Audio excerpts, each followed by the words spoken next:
Hello guys, welcome to our channel. आज हम class 12th के केमिस्ट्री का chapter number 4D and f block element का exercise number 4.11 करने जा रहे हैं। लेट्स रीड द क्वेश्चन में हमें क्या बोला है। Explain giving reason 1 the transition metal and many of their compound show the paramagnetic behaviour. तो यहाँ पे क्या कह रहे हैं कि जो ट्रांजिशन मेटल है और बहुत सारे जो कंपाउंड होते हैं ट्रांजिशन मेटल के, वो कैसा नेचर दिखाते हैं, पैरामैग्नेटिक नेचर दिखाते हैं। पैरामैग्नेटिक नेचर, पैरामैग्नेटिक बिहेवियर आता क्यों है, तो पैरामैग्नेटिक बिहेवियर आता है presence of the unpaired electron के वजह से। ठीक है, presence of the unpaired electron, अगर अनपेयर इलेक्ट्रॉन प्रेजेंट होता है तो पैरामैग्नेटिक बिहेवियर आता है। ठीक है, इसके लिए हमको मैग्नेटिक मोमेंट भी हम निकालते हैं, दैट इज अंडर रूट में n और फिर ब्रैकेट के अंदर n+2 बोहर मैग्नेटॉन, जहाँ पे n number of the unpaired electron होता है। जैसे जैसे हमारा number of the unpaired electron बढ़ता है वैसे ही वैसे हमारा पैरामैग्नेटिक बिहेवियर भी बढ़ता है। तो इसका आंसर हम कुछ ऐसे लिखेंगे, paramagnetism arises due to the presence of the unpaired electron in atomic और द आयोनिक स्पीसीज। पैरामैग्नेटिज्म क्यों आता है, because of the presence of the unpaired electron atomic और आयोनिक स्पीसीज के अंदर। Most of the transition metal and their ion contain the unpaired electron in the d orbital. अब most of जो भी अपने ट्रांजिशन मेटल होते हैं, जैसे स्कैंडियम हो गया, टाइटेनियम हो गया, वेनेडियम हो गया, तो इनमें क्या होता है, अनपेयर इलेक्ट्रॉन प्रेजेंट होता है। ठीक है, तो ज़्यादातर जो ट्रांजिशन मेटल एटम होते हैं या फिर उनके आयन होते हैं, उनमें क्या होता है, अनपेयर इलेक्ट्रॉन होता है उनके डी ऑर्बिटल के अंदर। Therefore most of the transition metal ion and there compound exhibit the paramagnetic behaviour. इसीलिए ज़्यादातर जो ट्रांजिशन मेटल आयन होते हैं और उनके कंपाउंड होते हैं वो क्या एग्जिबिट करते हैं, पैरामैग्नेटिक बिहेवियर एग्जिबिट करते हैं। और पैरामैग्नेटिक बिहेवियर जो है वो इंक्रीज करता है as the number of the unpaired electron increases. निकालते कैसे हैं, mu is equals to under root में n+2 Bohr magneton, where mu क्या है अपना मैग्नेटिक मूवमेंट और n क्या है number of the unpaired electron. जैसे अगर अपन स्कैंडियम की इलेक्ट्रॉनिक कन्फिगरेशन देखें तो वो क्या हो जाएगी, 3d1 4s2 हो जाएगी। ठीक है, तो यहाँ पे अनपेयर इलेक्ट्रॉन है d के अंदर, यहाँ पर हमारे पास अनपेयर इलेक्ट्रॉन है d के अंदर। हमने क्या बोला, अगर स्कैंडियम की इलेक्ट्रॉनिक कन्फिगरेशन देखे तो वो क्या हो जाएगी, 3d1 4s2 अनपेयर इलेक्ट्रॉन है d के अंदर। तो इसका मैग्नेटिक मूवमेंट भी होगा, एक बार निकाल के देखते क्या हो जाएगा, 1+2 कितना हो जाएगा हमारा 3, यानी कि इसका मैग्नेटिक मोमेंट कितना आएगा, अंडर रूट में 3 आएगा। ठीक है, सेकेंड पार्ट पे आते हैं। सेकेंड पार्ट में हमसे क्या पूछा है, the enthalpy of the atomization of the transition metal are high. Enthalpy of atomization जो होता है ट्रांजिशन मेटल का वो ज़्यादा होता है। देखो, एंथैल्पी ऑफ द एटमाइजेशन होता क्या है कि हमें कितनी अमाउंट ऑफ एनर्जी देनी पड़ेगी लैटिस को ब्रेक करने के लिए उसकी इंडिविजुअल एटम के अंदर, तो वो हमारी एंथैल्पी ऑफ द एटमाइजेशन होती है। या फिर ऐसा बोलो कि एंथैल्पी ऑफ एटमाइजेशन ऐसे समझ लो कि हमने एनर्जी दी, ठीक है, हमारा पूरा कंपाउंड है, पूरा लैटिस यानी कि पूरा पूरा वो बना हुआ है मेटल का।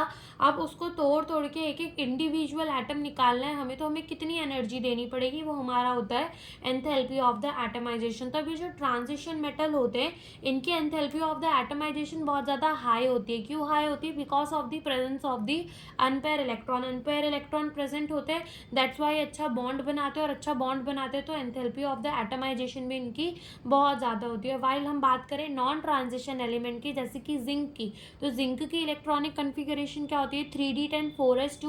ठीक है, अब यहाँ पे कोई अनपेयर इलेक्ट्रॉन नहीं होता तो इतनी अच्छी बॉन्डिंग नहीं होती बाकी के एलिमेंट्स के साथ, यानी कि मेटल्स के साथ। तो यहाँ पर enthalpy of the atomization non transition element या फिर ऐसा कह लो सूडो ट्रांजिशन एलिमेंट की बहुत कम होती है।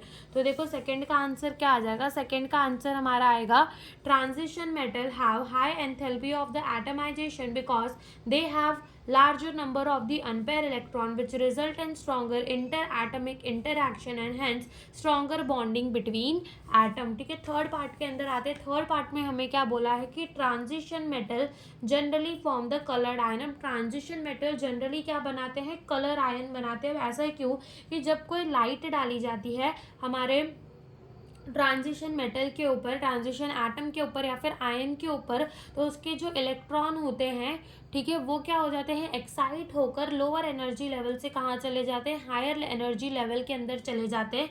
दैट्स वाई कि क्या होता है कि वहाँ पर आधी जो लाइट होती है, आधी जो वेवलेंथ होती है वो रिमेनिंग रह जाती है, ठीक है, और जो रिमेनिंग वेवलेंथ होती है वो विजिबल रीजन में होती है, वो ट्रांसमिट हो जाती है, जो कि हमको कॉम्प्लीमेंटरिटी उसका जो कलर होता है वही दिखाती है। ठीक है, जैसे कि यहाँ पे लिखा है देखो,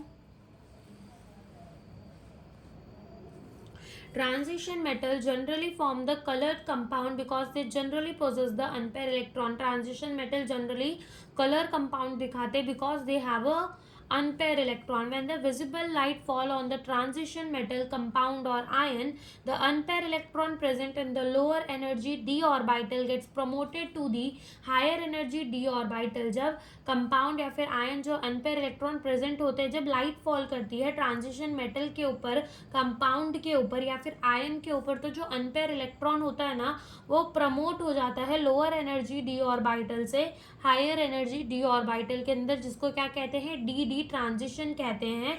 and due to the absorption of the visible light, ठीक है, ये क्यों होता है, एब्जॉर्प्शन ऑफ द डीजी ट्रांजिशन होता है, क्यों है, बिकॉज उन्होंने क्या करी होती है, लाइट को एब्जॉर्ब किया होता है। Since the energy involve in the d d transition is quantized, only a definite wavelength gets absorb, remaining wavelength present in the visible region got transmitted there. For transmitted light shows some color complementary to the absorbed color। ठीक है, अब यहाँ पर D D transition होता क्या है कि देखो, जैसे कि अपने अगर हम डी ऑर्बिटल की बात करें हमारे, तो वो ऐसे होता है हमारा 1 2 3 एंड 4 5। तो अब ये जो 5 है हमारे, ठीक है, ये जो है वो डिवाइड होते हैं। ठीक है, एक के अंदर हमारे कितने होते हैं, 3 होते हैं। ठीक है, इसको अपन क्या बोलते हैं, T2G, और एक के अंदर हमारे 2 होते हैं, इसको क्या कहते हैं, EG। अब इलेक्ट्रॉन जो है वो T2G से EG में प्रमोट होता है, तो इसको हम क्या कहते हैं, DD ट्रांजिशन कहते हैं। ठीक है, 4th नंबर के अंदर आते हैं। 4th में हमें क्या बोला है कि जो ट्रांजिशन मेटल है और उनके कंपाउंड को गुड कैटालिस्ट की तरह एक्ट करते हैं। अब देखो, ट्रांजिशन मेटल के पास बहुत सारी क्या होती हैं, ऑक्सीडेशन स्टेट वो ले सकता है, तो बहुत सारे कंपाउंड बना सकता है, कॉम्प्लेक्स बना सकता है। अब ये क्या करता है, एब्जॉर्ब कर लेता है मेटल को, ठीक है, कंपाउंड को, और उसकी एक्टिवेशन एनर्जी को कम कर देता है। इसीलिए ये किसकी तरह काम आता है, गुड कैटालिस्ट की तरह काम आता है। तो देखो क्या लिखा है, this is because transition element have a tendency to adopt the multiple oxidation state to form the complex and absorb the reactant on their surface. Reactant को एब्जॉर्ब कर लेता है अपने सरफेस के ऊपर, thereby decreasing the activation energy, और activation energy जो है वो रिएक्शन की डिक्रीज कर देता है।